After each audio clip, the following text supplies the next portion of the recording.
In this expression, we have one subtraction, one division, and the one multiplication. According to the order of operations, multiplication and division have equal priority, and we have to work from left to right.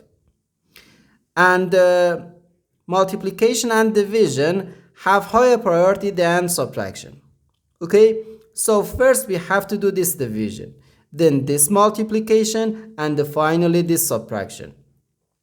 So first 12 divided by 2, which equals 6. So 18 minus 6, then times 3. Now we have to do this multiplication. 6 times 3 gives us 18.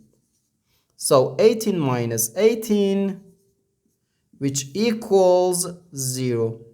And this is our final answer to this problem.